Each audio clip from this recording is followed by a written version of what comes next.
Welcome, weary traveler, to another journey into the depths of history. Whether you're drifting off to sleep, forging new pathways in your work, or simply seeking solace on a long drive, I'm here to guide you through the ancient echoes of the past. Today, we peel back the layers of Roman society to uncover a stark, often brutal truth about who truly held power and who bore the burden. Before we begin this exploration, please take a moment to hit that like button, share this story with a fellow history seeker, and let the whispers of the past wash over you.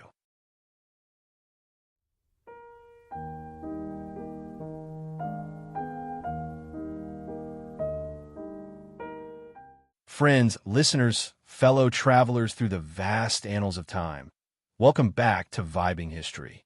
Today, we delve into a transformation, a quiet revolution that reshaped the very foundations of Roman society, slowly, subtly, yet with profound and lasting impact. We're going to explore a distinction that, for all its legal implications, felt deeply, painfully personal to millions across the empire: the division between the Honestiors and the Humiliors.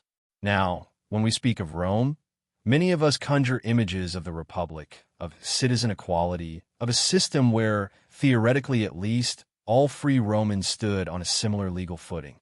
But the Roman Empire, like all great empires, was a living, breathing entity, constantly evolving, constantly adapting, sometimes for the better, often for the worse. And by the twilight of the 2nd century AD, a new kind of social stratification began to harden, etching itself into the very fabric of Roman law and daily life. Imagine, if you will, the vast tapestry of the Roman Empire stretching before you. From the windswept shores of Britannia to the sun-drenched sands of Egypt, millions of souls lived, toiled, loved, and died under the watchful gaze of the Aquila, the imperial eagle. For centuries, the concept of Roman citizenship had been a coveted prize, a badge of honor, a shield against arbitrary power. It implied a certain level of dignity, a claim to certain rights and protections. But as the empire matured, as its administrative structures grew more complex, and as the sheer weight of its population expanded, this ideal of universal citizenship began to fray at the edges, slowly at first, then with increasing speed. The terms Honestiors and Humiliors themselves, while perhaps sounding a little academic, describe a distinction that cut to the very core of individual experience. Honestiors, derived from the Latin honos, meaning honor or office, were those who had held higher offices, those who had tasted the sweet fruit of public service at the senatorial or equestrian levels, or even at the more local, but still significant, level of the decurions, the city councilors.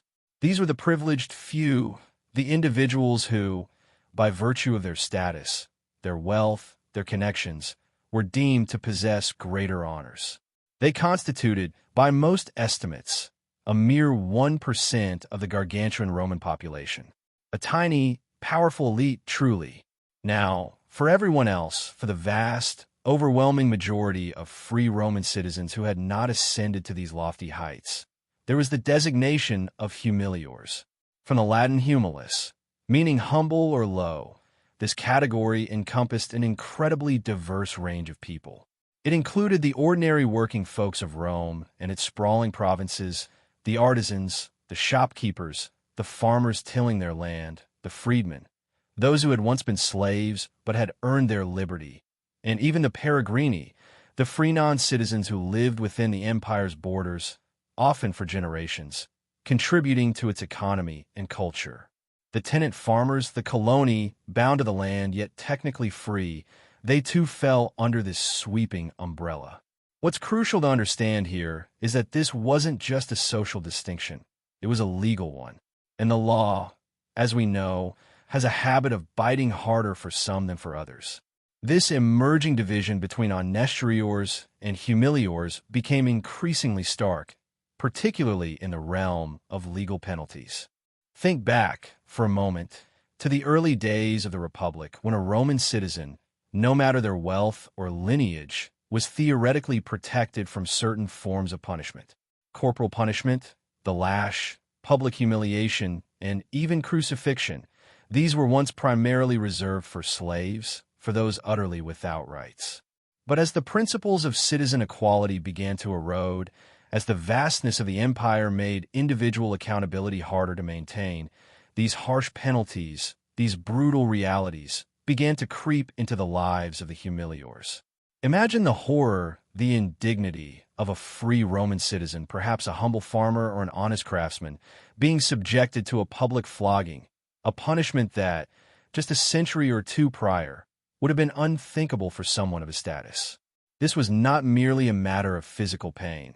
It was a profound assault on their very identity, a stripping away of the dignity that citizenship was supposed to guarantee. The Honestiors, on the other hand, largely retained their traditional rights, their immunity from such indignities. In theory, at least, they were still free from corporal and capital punishment, their status affording them a degree of protection that the vast majority of their fellow citizens could only dream of. And here lies a fascinating, almost paradoxical twist in this historical narrative.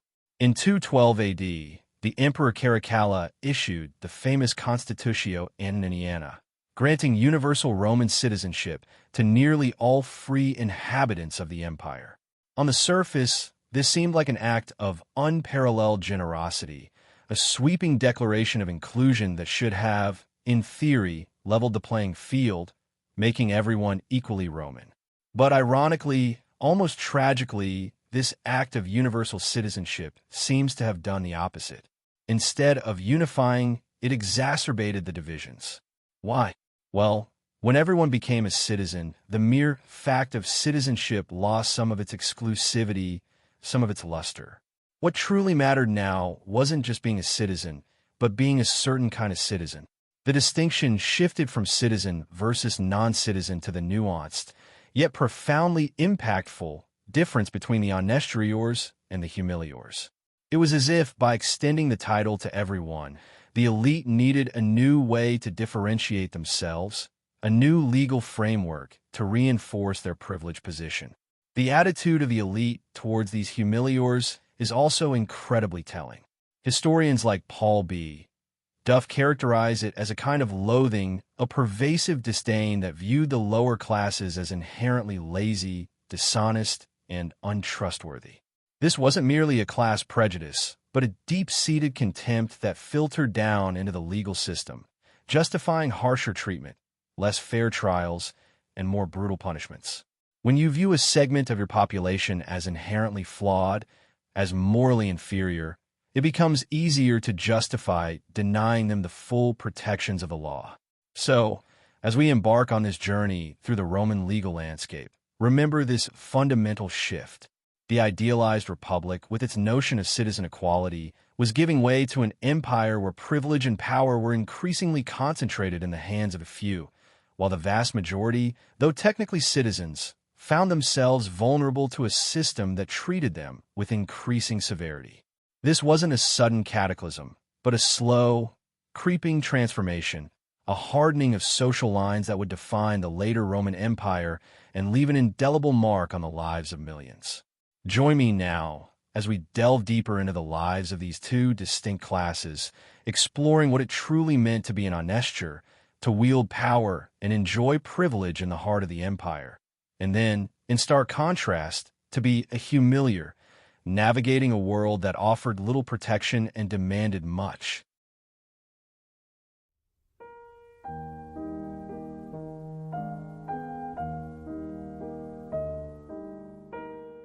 Welcome back, my friends, to Vibing History. Settle in, get comfortable, and let the gentle hum of the past wash over you. Last time, we began to peel back the layers of Roman justice, revealing a society far more complex and, frankly, less egalitarian than the grand narratives often suggest. We spoke of the fading ideal, that Republican notion of equal citizens standing before the law, and how, as the empire deepened its roots, this ideal began to fray. Today, we turn our gaze to the summit of Roman society, to the very few who stood apart, elevated by a system that increasingly favored status over the simple fact of citizenship. We are diving deep into the world of the Honestiors, the more honorable ones. Imagine, if you will, the bustling streets of Rome, the clamor of the forum, the sheer press of humanity. Now, try to pick out the individuals who truly held sway, who walked with an almost imperceptible aura of power. These were the Honestiors, a tiny fraction of the empire's vast population, yet their influence was absolute. They were the architects of laws, the commanders of legions, the administrators of provinces, and the very arbiters of taste and culture.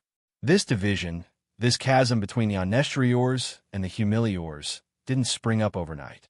It was a gradual calcification, a slow hardening of social lines that began to truly manifest itself near the end of the 2nd century AD.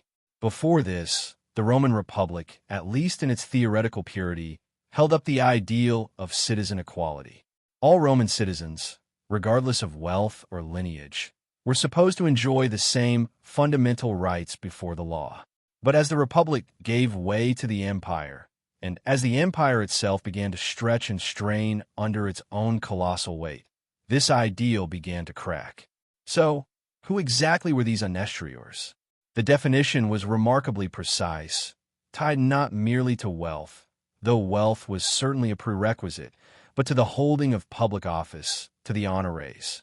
If you belonged to the venerable senatorial or equestrian ranks, the two highest social orders in Rome, you were an Honestior. These were the old, noble families, the signs of generations of public service, the men whose names echoed through the annals of Roman history. But the category also extended to those who had held office at the level of decurion or higher. The decurions were the local councilors, the backbone of urban administration in the thousands of towns and cities scattered across the empire. To be a decurion meant you were a leading citizen in your community, responsible for its governance, its infrastructure, and its taxes. These were positions of immense local prestige and power, requiring significant personal wealth to both attain and maintain, as decurions were often personally liable for tax shortfalls. So, we're talking about a very exclusive club here. If we were to paint a picture of the Roman Empire's population, imagine a vast, sprawling canvas. In one tiny, almost imperceptible corner, barely a splash of color, you would find the Honestiors. They comprised, by many estimates, a mere 1% of the entire Roman population. 1%. Think about that for a moment. 1 in every 100 individuals, if that, possessed these elevated honors and the privileges that came with them. Yet this 1% dictated the lives of the other 99. What did this status truly mean in the daily fabric of Roman life? It meant a world of difference. For the Honestior, the very concept of Roman law, which we touched upon previously, was a protective cloak. They retained the rights that, at least in theory, had been held by all Roman citizens during the Republic. The most significant of these was freedom from corporal punishment. No Roman Honestior could be scourged, flogged, or subjected to other forms of physical degradation that were common punishments for the lower classes and slaves. Their bodies were sacrosanct, not to be touched or humiliated. Furthermore, capital punishment for an Honestior was a vastly different affair. If condemned to death, they were typically granted the dignified death of beheading by sword. This stands in stark contrast to the excruciating and publicly humiliating forms of execution reserved for the Humiliors, which could include crucifixion, burning alive, or being thrown to wild beasts in the arena. Even the process of legal proceedings was different. An Honestior had the right to appeal directly to the emperor in certain cases, a recourse almost unheard of for the common citizen.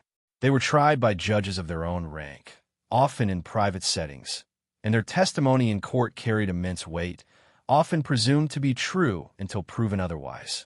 Beyond the legal protections, being an Honestior granted access to networks of power, patronage, and influence that were simply inaccessible to others. Their homes were grander, their villas more luxurious, their tables laden with exotic delicacies. They had the leisure for education, for philosophy, for the arts, activities that were the hallmarks of a cultivated Roman elite. They wore finer togas, rode in litters, and commanded a retinue of slaves and freedmen to attend to their every need.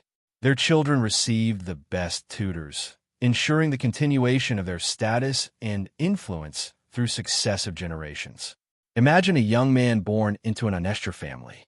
From an early age, he would be educated in rhetoric, law, and military strategy. His father, grandfather, or uncles would introduce him to the prominent figures of the day, guiding him through the intricate dance of Roman politics. He would be expected to serve in the military, perhaps as a tribune in a legion, gaining valuable experience and making connections. Then he would embark on the cursus honorum, the traditional sequence of public offices, starting with minor magistracies and hopefully ascending to the consulship, the highest elected office in Rome. Each step of this path was carefully orchestrated, reliant on family connections, personal wealth, and the favor of the emperor. Women of Honestior families also occupied a privileged position, though their power was largely exercised behind the scenes. They managed vast households, oversaw slave estates, and played crucial roles in forming strategic alliances through marriage. Their education was often extensive, and some were renowned for their intellect and influence, even if they couldn't hold public office themselves. Think of a figure like Livia, the formidable wife of Emperor Augustus, who wielded immense power through her husband and son, Tiberius. While not an Honestior in the sense of holding public office, her status and influence were arguably unparalleled. The very attitude of the elite toward the vast majority of the population, the Humiliors, was, as historian Paul B. Duff characterizes it, a kind of loathing. They were seen as lazy, dishonest, uncouth, and generally undeserving of the same dignities afforded to the Honestiors. This contempt was not just a social affectation. It was embedded in the very structure of the legal system, justifying the increasingly harsh and degrading treatment of the lower classes. The Roman elite, by the later empire, had largely divorced themselves from the daily struggles of the common people, viewing them as a necessary but inherently inferior part of the social order. This small, powerful segment of society, the Honestiors, truly believed in their inherent superiority. Their worldview was one of inherited privilege, of a divinely ordained order where they were meant to rule and others were meant to serve. They saw themselves as the guardians of Roman tradition, culture, and power, and in many ways they were. Their contributions to law, architecture, literature, and governance are undeniable. But this contribution came at a cost, a widening chasm in a society that once prided itself on the unity of its citizens. In the next segment, we will descend from these gilded heights and explore the other side of this profound social divide, a world inhabited by the vast majority, the Humiliors.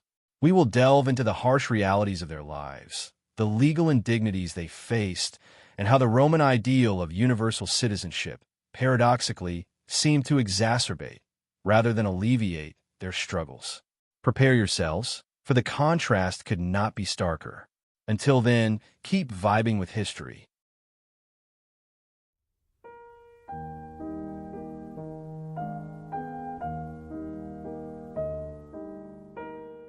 Welcome back, my friends, to Vibing History.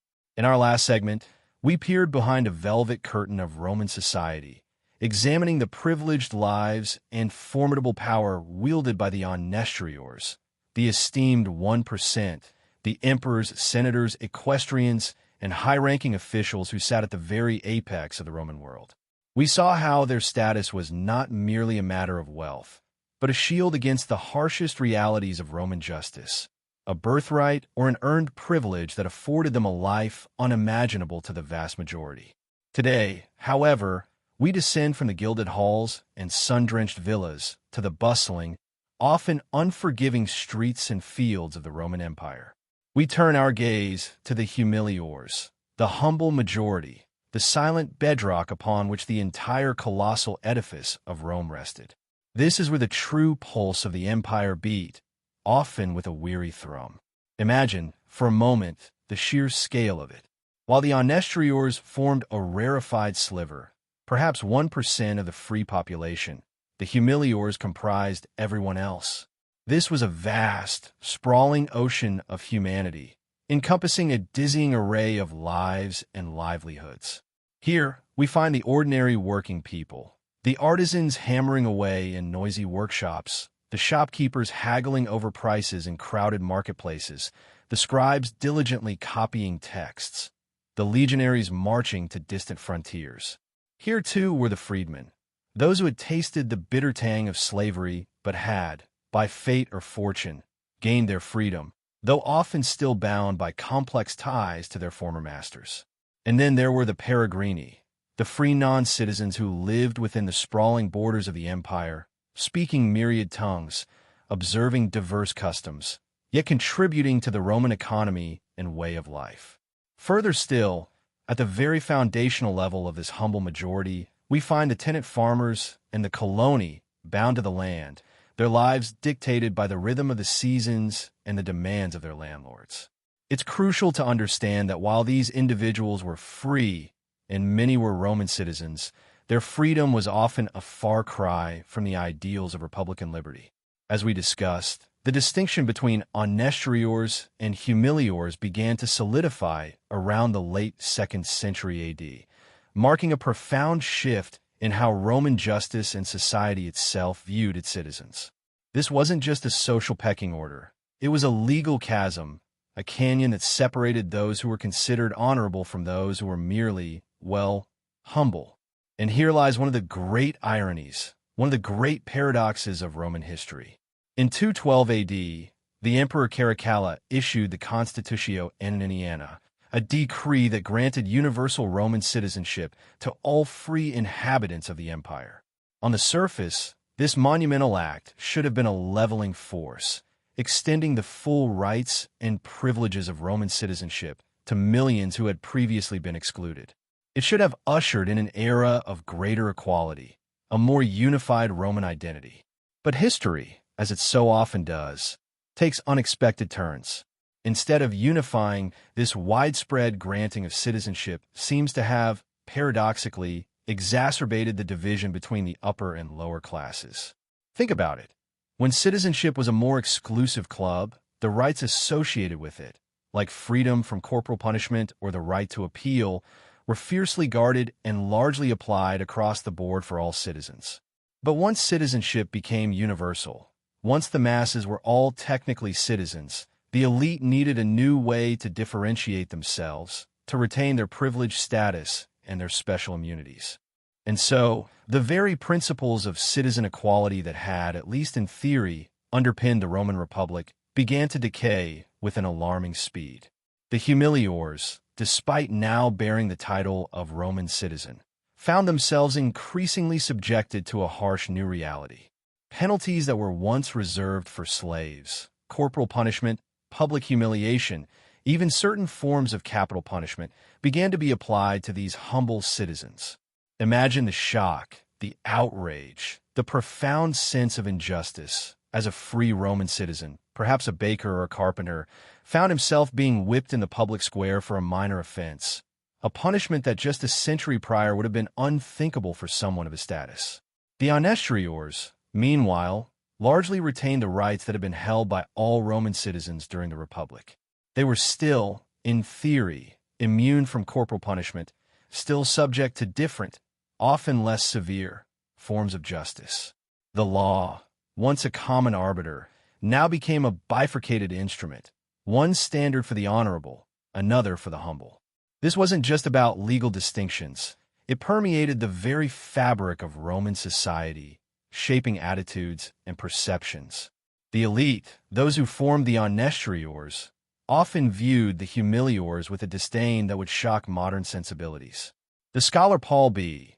Duff characterizes this attitude as a kind of loathing, a belief that the humble majority were inherently lazy, dishonest, and untrustworthy.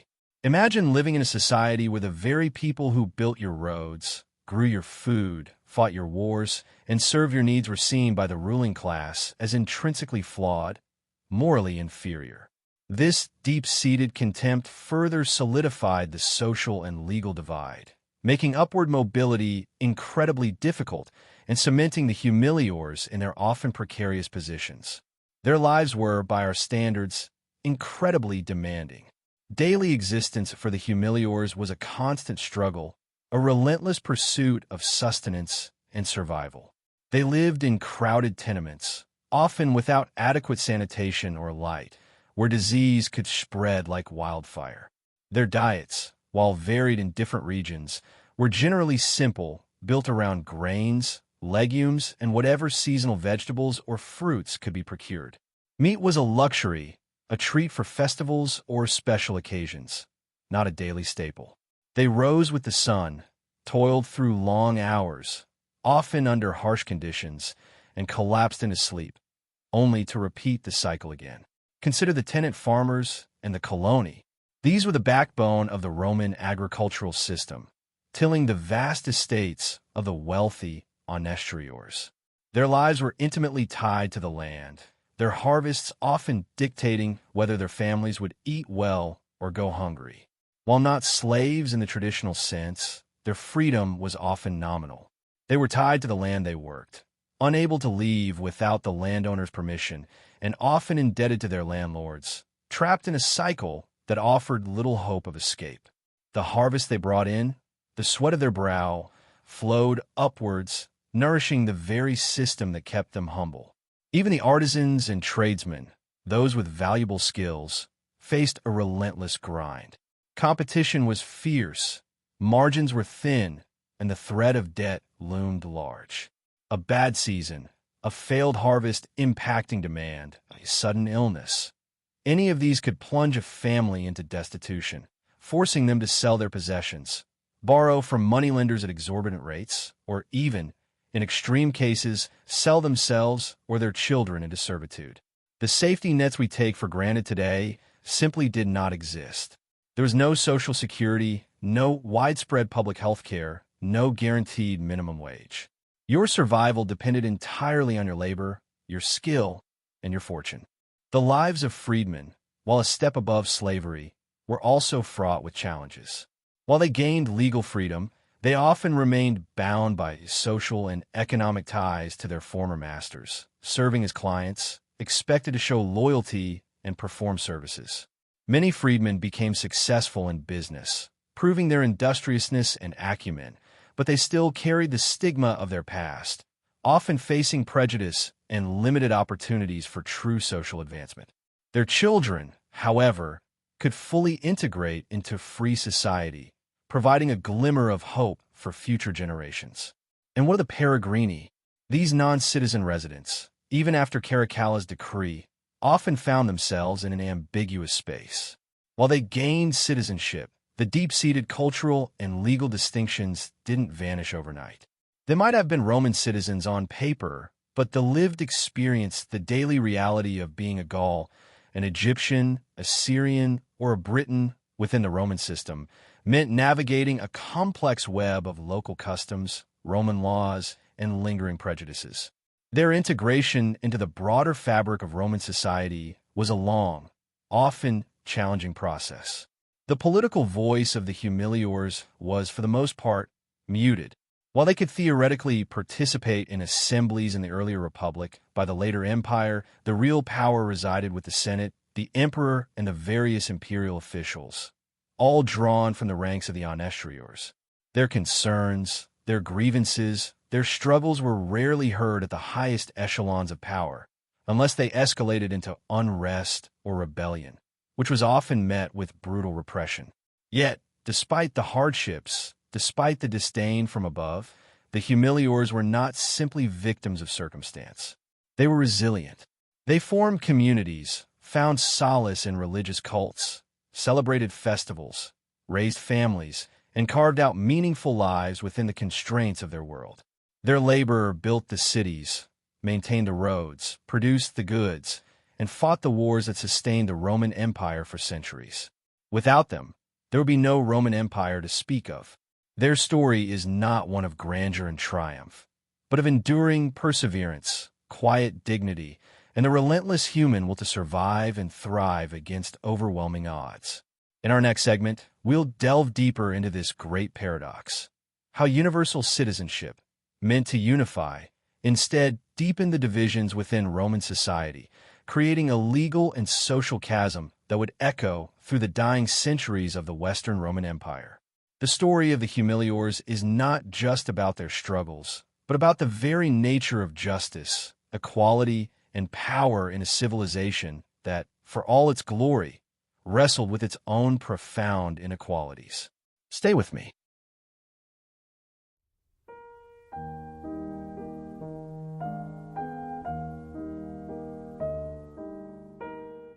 And so, we arrive at perhaps the most profound and, in many ways, heartbreaking chapter of this story, the Great Paradox.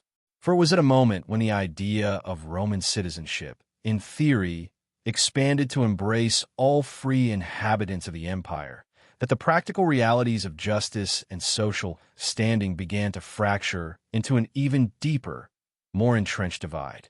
Picture the year 212 AD. The Emperor Caracalla issues the Constitutio Anneniana, a decree that grants Roman citizenship to virtually all free men within the empire's vast borders. On the surface, this sounds like a monumental step towards equality, a truly universal embrace of the Roman identity. Imagine the whispers, the hopes, the new sense of belonging for countless individuals who had previously been subjects, but not full citizens.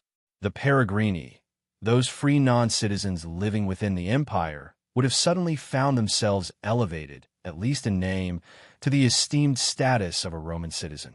But here's where the paradox truly reveals itself, a cruel twist of fate that history often loves to play. Rather than uniting the populace under a common banner of equality, Caracalla's edict, ironically, seems to have exacerbated the very divisions we've been exploring. The principles of citizen equality, once the bedrock of the Roman Republic, had already been eroding for centuries. With the influx of so many new citizens, the existing distinctions between the Honestiors and the Humiliors solidified, becoming less about who was a citizen and more about what kind of citizen you were. It was as if, by extending the title of citizen to everyone, the elite felt an even greater need to distinguish themselves, to delineate their superior status through legal and social privilege. The old protections that Roman citizenship theoretically offered to all its bearers, particularly freedom from harsh corporal or capital punishment, began to apply exclusively to the Honestiors. Consider the Humiliors, the humble majority. Before 212 AD, many of them might have been simple citizens, ordinary working people, tenant farmers, freedmen. After the edict, they were still citizens, yes, but they increasingly found themselves subject to penalties that had once been reserved primarily for slaves. We're talking about floggings, public humiliations, torture, and even brutal forms of execution that no Honestior would ever face. Imagine the psychological impact of this. To be granted the highest status the empire could bestow, only to discover that it offered you little to no protection from the very abuses it was supposed to prevent. Your citizenship became a hollow shell, a mere label without the substance of true rights. The Honestiors, on the other hand, those who had held high office or belonged to the senatorial and equestrian ranks, retained the full panoply of citizen rights. For them, being a citizen still meant immunity from torture, from public shaming, from summary execution. Their status was a shield, forged in the fires of privilege and power. They were still tried in courts, but the process, the expectations, and the potential outcomes were vastly different. This deepening divide paints a stark picture of a society grappling with its own contradictions. Rome, the great bringer of law and order, was creating a system where the law itself was applied with a profoundly unequal hand. The very concept of justice became a layered construct with different rules for different people, despite the shared title of citizen. Paul B. Duff, a scholar who has delved into this period, characterizes the attitude of the elite Honestiors towards the Humiliors with a striking word: loathing. He suggests that the upper classes regarded the vast majority of their fellow citizens as inherently lazy and dishonest. This contempt, this almost visceral disdain, would have fueled the justification for their unequal treatment. If you genuinely believe that a segment of your population is inherently inferior, less moral, less deserving, then it becomes easier to rationalize their subjection to harsher penalties. It allows you to maintain your own sense of superiority, even as you strip them of basic dignities. Think about the implications for social mobility. If you were born a humilior, even if you worked diligently, even if you achieved some measure of success, the legal and social barriers were immense. Your citizenship might be on paper, but your real-world experience of justice would be dramatically different from that of someone born into privilege. The system was designed, it seems, to keep the humble in their place, regardless of their aspirations or contributions. This transformation from a system where citizen status offered universal protections to one where it merely categorized you for differential treatment is a critical turning point in Roman history. It marks the further decay of the republican ideals that had once championed the equality of citizens, at least in theory. It also foreshadows the hierarchical structures of the medieval world, where status was often rigidly defined and rarely traversed. So, while the empire expanded its definition of who could be called a Roman, it simultaneously narrowed the definition of what it truly meant to be a Roman citizen with full rights and protections. The paradox is stark: universal citizenship but deeply divided justice. It's a reminder that grand pronouncements of equality can sometimes mask an even greater stratification, creating a society where the mere title of citizen became a tragic irony for millions. And in that irony, we find a profound lesson about the enduring struggle for true equity, a struggle that continues to echo through the corridors of history, even to our modern day. This late Roman Empire, therefore, wasn't just a place of grand aqueducts and towering forums. It was a place where the very fabric of justice was fraying, where the promise of citizenship was increasingly betrayed by the harsh realities of social class. It was an empire grappling with its own immense size, its own internal contradictions, and ultimately, its own slow, grinding transformation. And for the vast majority of its citizens, the humble ones, it meant a life lived under the shadow of a law that promised equality but delivered something far more chillingly unequal. And so, our journey through the stark divisions of the later Roman Empire draws to a close. The story of the Honestiors and Humiliors reminds us that even in the most organized societies, justice can bend and equality can be a fleeting dream. Thank you for spending these hours with me, exploring the complex tapestry of ancient life. If you found this narrative insightful, please consider liking this video, sharing it with someone who appreciates a deep dive into history, and subscribing for more journeys through time. What are your thoughts on this forgotten aspect of Roman law? And what corner of the ancient world should we explore next? Let me know in the comments below. Until next time, may your days be filled with discovery.